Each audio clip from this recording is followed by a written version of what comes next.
नहीं, घुसने की तैयारी, कोई आतंकवादी बन के थोड़े घुस रहे। ये सरकार की तानाशाही है, ये डेमोक्रेसी की हत्या है और सरकार के इस तानाशाही रवैये के खिलाफ एकजुट होकर के किसान लड़ेगा और जीत करके दम लेगा। चौधरी चरण सिंह ने हमेशा समाज के हर वर्ग के लिए काम किया और विशेषकर वो किसानों के नेता बन करके उभरे थे, पर वो किसी न किसी प्रलोभन में, सरकार के प्रलोभन में आया है। किसान इस बात से नाराज। किसान डरने वाले नहीं है, किसान अपनी मांगों को मनवा करके ही वापस जाएंगे।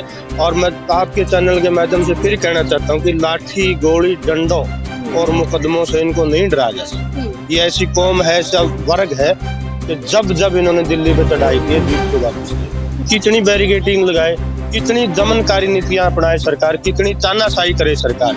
इस आंदोलन में किसान मजबूती के साथ खड़ा है और समाज का हर वर्ग किसान आंदोलन के समर्थन में है। और मैं वकील होने के माध्यम से कहना चाहता हूँ कि पूरा वकील समाज किसानों को।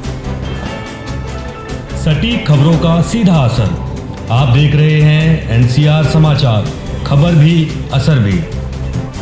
नमस्कार, मैं आपके साथ रितेश मंगवाना और आप देख रहे हैं एनसीआर समाचार। आपने देखा कि जिस तरीके से किसानों को शंभू बॉर्डर यानी कि पंजाब हरियाणा के बीच बॉर्डर है उस पर रोका जा रहा है।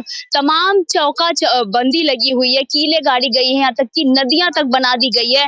क्या ये फैसला सरकार का ठीक है? क्या इस तरीके की किसानों को रोकना ठीक है? हमारे साथ किसानों के मुद्दे बातचीत करने के लिए मनोज शौकीन जी हैं, सुप्रीम कोर्ट के वकील है, सीधा बातचीत करेंगे। सर, पहले तो बहुत बहुत स्वागत है आपका एनसीआर समाचार में। आपने देखा कि किसानों को रोकने की पूरी जद्दोजहद जो सरकार है वो लगा रही, कीलें गाड़ दी गई हैं, नदियां बना दी गई हैं, कैसे देख रहे हैं? आपके चैनल के माध्यम से मैं पूरे देश को बताना चाहता हूँ, चाहे ये कुछ भी कर ले, किसान अपनी मांगों पर अड़े रहेंगे और दिल्ली के अंदर आएंगे, शांतिपूर्ण प्रदर्शन करेंगे और इस आंदोलन को जीत करके ही किसान दम लेंगे।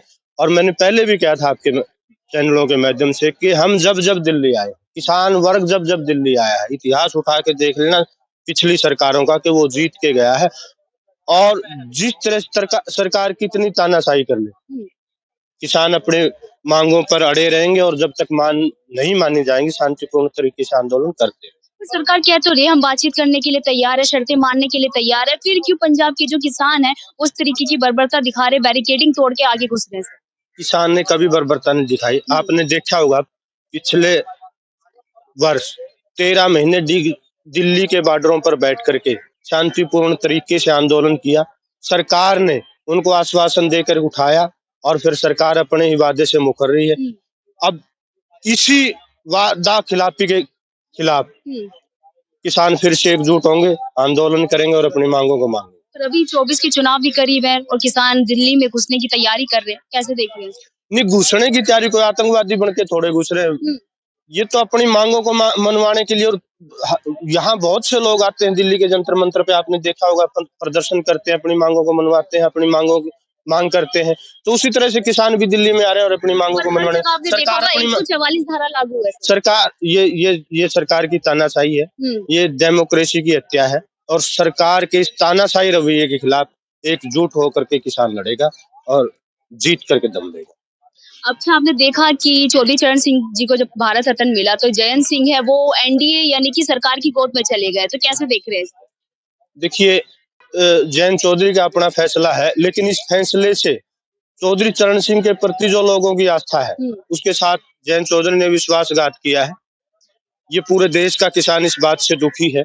चौधरी चरण सिंह ने हमेशा समाज के हर वर्ग के लिए काम किया और विशेषकर वो किसानों के नेता बन करके उभरे थे, पर वो किसी न किसी प्रलोभन में, सरकार के प्रलोभन में आया है। किसान इस बात से नाराज। हरियाणा से हैं तो हरियाणा के वाकिफ होंगे, वहाँ के किसान का क्या कहना है? क्योंकि जयंत चौधरी एक बड़े किसान नेता, हरित क्रांति यानी चौधरी चरण सिंह के पोते हैं, तो कैसे मतलब कि देख रहे हैं? हरियाणा के बारे में मैं कह सकता हूँ क्योंकि मैं हरियाणा से आता हूँ। हरियाणा का हर किसान नेता, हर किसान, और जब जब आप बात कर रहे हो नेता की, हरियाणा में कोई किसान नेता नहीं बल्कि हर किसान नेता है इस किसान आंदोलन का। और अंतिम पंक्ति में बैठने वाला हर किसान इस किसान आंदोलन का नेता है। अगर कोई नेता बिकने का काम करेगा तो दूसरा नेता किसान आंदोलन में उभर के आएगा और किसानों की मजबूती से लड़ाई। पिछली बार 700 किसानों की मौत हुई थी और इस बार भी जिस तरीके से किसान कूच कर रहे हैं, क्या लग रहा है?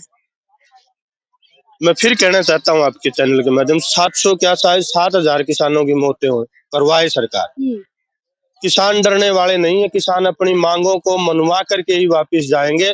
और मैं आपके चैनल के माध्यम से फिर कहना चाहता हूँ कि लाठी, गोली, डंडों और मुकदमों से इनको नहीं डराया जा सकता। ये ऐसी कौम है, ऐसा वर्ग है कि जब जब इन्होंने दिल्ली पे चढ़ाई की है, जीत के वापस गए।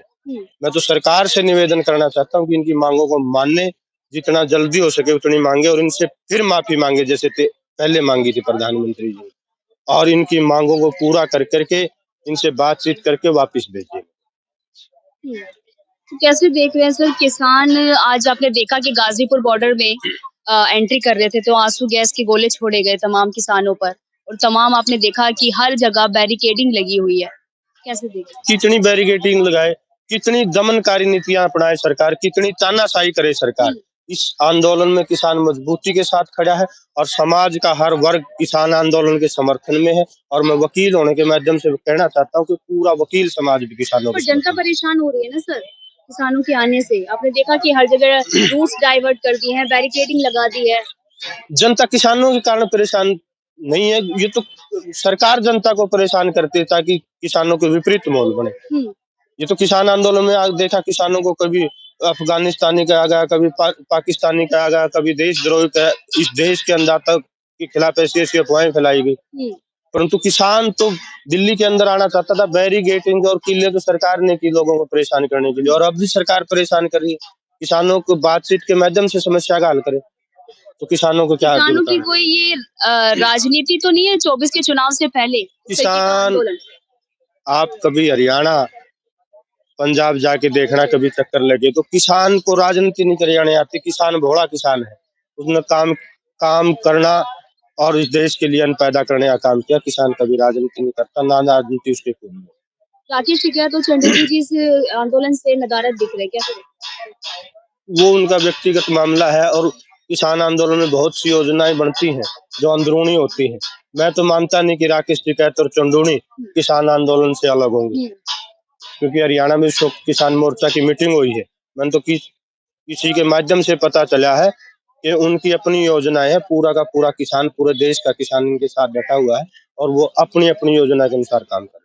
तो शुक्रिया बातचीत करने के लिए। हमारे साथ सुप्रीम कोर्ट के वकील थे। इन्होंने कहा कि सरकार जो है किसानों के साथ बर्बरता कर रही है। जिस तरीके से आपने देखा कि दिल्ली, एनसीआर, नोएडा, पंजाब सिंघू बॉर्डर में बैरिकेडिंग लगा दी गई है और सिक्योरिटी सुरक्षा कर्मियों को तैनात कर दिया गया है, कीले गाड़ दी गई हैं, नदियां बना दी गई है। क्या ये किसानों के साथ कर रहे हैं? हमारे देश का किसान जो अन्नदाता है, इस तरीके से उनके साथ बर्बरता दिखाना, इस तरीके से चारों चौक बंदी करना, ये क्या सही है? हमें जरूर बताइए। मैं आपके साथ रितेश मंगवाना और आप देख रहे थे एनसीआर समाचार।